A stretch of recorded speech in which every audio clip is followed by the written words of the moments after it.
Daily current affairs को हम लोग कवर कर रहे हैं और आज 7 अगस्त के इम्पोर्टेंट करंट अफेयर्स को देखते हैं।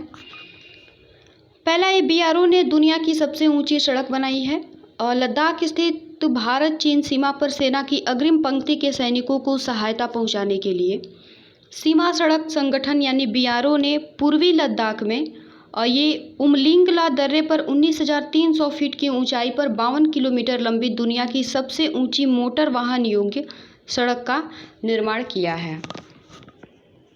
और इसके साथ ही उमलिंगला दर्रा अब ब्लैक टॉप से जुड़ गया है और इस सड़क ने बोलीविया में 18,953 फुट की ऊंचाई पर बनी सड़क का रिकॉर्ड को तोड़ दिया है। उमलिंगला दर्रे की यह सड़क पूर्वी लद्दाख के चुनार सेक्टर के महत्वपूर्ण शहरों को जोड़ती है। नेक्स्ट है ये तिब्बत में मानव निर्मित ट्रेन की पहली बार ये चीन सेना के लिए उपयोग किया गया है। ये दरअसल तिब्बत में चीन की प्रांतीय राजधानी ल्हासा और निगची शहर को जोड़ने वाली जिस उच्च गति ट्रेन का ये हाल ही में शुरुआत किया गया था, चीन ने इसे शुरुआत की थी, उसे पहली बार सैन्य परिवहन के लिए अब उपयोग में लाया गया है। और ये निगची शहर भारत और अरुणाचल प्रदेश के सीमा के बीच स्थित है और चीन के लिए यह रणनीतिक रूप से काफ़ी महत्वपूर्ण है। नेक्स्ट है ये राष्ट्रीय शिक्षा नीति के अनुरूप स्कूली शिक्षा को मजबूती देने के लिए केंद्र सरकार ने कई अहम फैसले लिए हैं और इसके तहत अगले 5 सालों में स्कूली शिक्षा पर करीब 3 लाख करोड़ रुपए खर्च किए जाएंगे, जो कि केंद्र और राज्य दोनों मिल करके करेंगे। और इसके तहत सभी स्कूलों में प्ले स्कूल के तर्ज पर बाल वाटिका खोली जाएंगी और यहाँ 3 साल से अधिक उम्र के बच्चों को खिलौने पर आधारित शिक्षा दी जाएगी। देश के सभी स्कूलों को डिजिटल बोर्ड सहित दूसरे अत्याधुनिक संसाधनों से भी लैस किया जाएगा। और ये नई शिक्षा नीति के अनुरूप स्कूली शिक्षा को नई ऊंचाई देने के लिए एक समग्र शिक्षा योजना का नया स्वरूप भी ये लॉन्च किया गया है। और यह योजना 1 अप्रैल 2021 से लागू मानी जाएगी और 31 मार्च 2026 तक यह प्रभावी रहेगी। और इसके बाद ये निपुण भारत नाम से एक नई योजना प्रारंभ की गई है और दरअसल इस योजना में इसमें बच्चों को शुरुआती कक्षाओं में ही अनिवार्य रूप से शब्द और संख्या ज्ञान की पढ़ाई कराई जाएगी। और इसके अलावा इस योजना के अंतर्गत कुछ प्रावधान किए गए हैं, जिनमें ये है दूर दराज के क्षेत्रों से स्कूल आने वाले बच्चों को सालाना 6,000 ट्रांसपोर्ट भत्ता दिया जाएगा। और उसके बाद स्कूली बच्चों को हर साल में 10 घंटे का एक इंटर्नशिप कोर्स भी कराना होगा। इसमें बच्चों की रुचि के मुताबिक किसी स्किल सेंटर या बढ़ई पेंटर से भी रूबरू कराया जाएगा।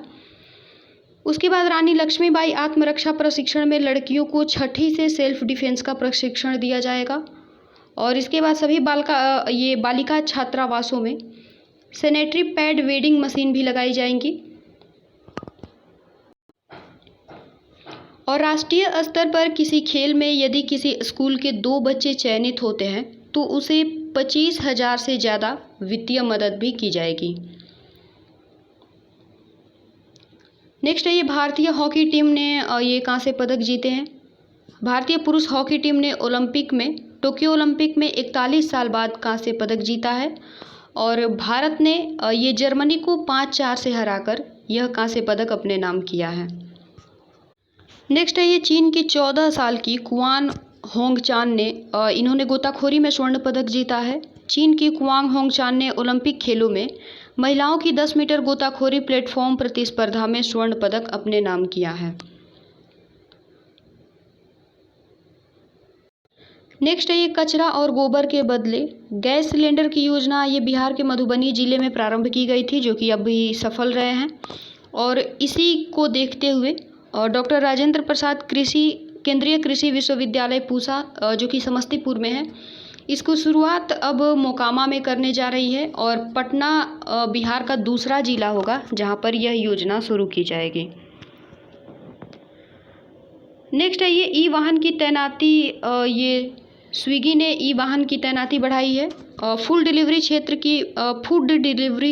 की ये प्रमुख कंपनी स्विगी ने अपने डिलीवरी बेड़े में वाहनों की तैनाती बढ़ाने के लिए परीक्षण शुरू करने की घोषणा की है। और इसके लिए इसने सॉफ्ट बैंक के निवेश वाली कंपनी इस सॉफ्ट बैंक के निवेश वाली कंपनी ने देश भर में अपने डिलीवरी पार्टनर के लिए बैटरी स्वीपिंग स्टेशनों की स्थापना करने और एक ईवी परिवेश तैयार करने के लिए इसने रिलायंस बीपी मोबिलिटी लिमिटेड के साथ एक समझौते पर हस्ताक्षर भी किया है। नेक्स्ट है 6 अगस्त को हाल ही में ये हिरोशिमा दिवस मनाया गया है। 6 अगस्त को द्वितीय विश्व युद्ध के दौरान हिरोशिमा पर ये परमाणु बमबारी की वर्षगांठ है और यह घटना 6 अगस्त 1945 की हुई थी, जब यूएस ने जापान के हिरोशिमा पर लिटिल बॉय नामक एक परमाणु बम गिराया था। और ये 6 अगस्त 1945 को जापान के पहले शहर हिरोशिमा और दूसरे 9 अगस्त 1945 को जापान के दूसरे शहर नागासाकी पर इसने परमाणु बम को गिराया था। और इस घटना से लगभग 90% शहर समाप्त हो गया था और लगभग 80,000 से अधिक लोगों की मौत हुई थी। नेक्स्ट है ये जूलॉजिकल सर्वे ऑफ इंडिया की पहली महिला निदेशक बनी है धृति बनर्जी।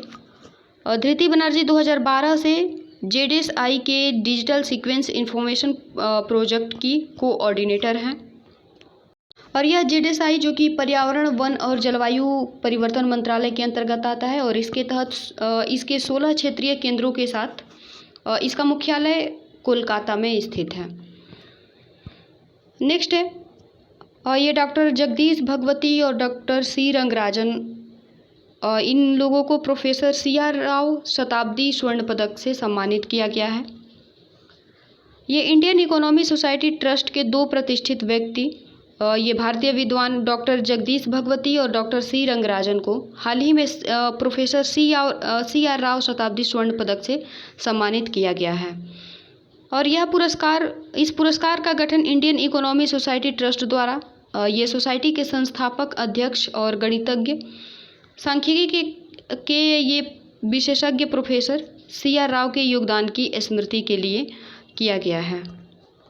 और इस पुरस्कार का गठन ये TIES द्वारा सोसाइटी के संस्थापक अध्यक्ष और ये गणितज्ञ, सांख्यिकी के विशेषज्ञ ये प्रोफेसर CR राव, उन्हीं के योगदान की स्मृति के लिए ये पुरस्कार दिया जाता है।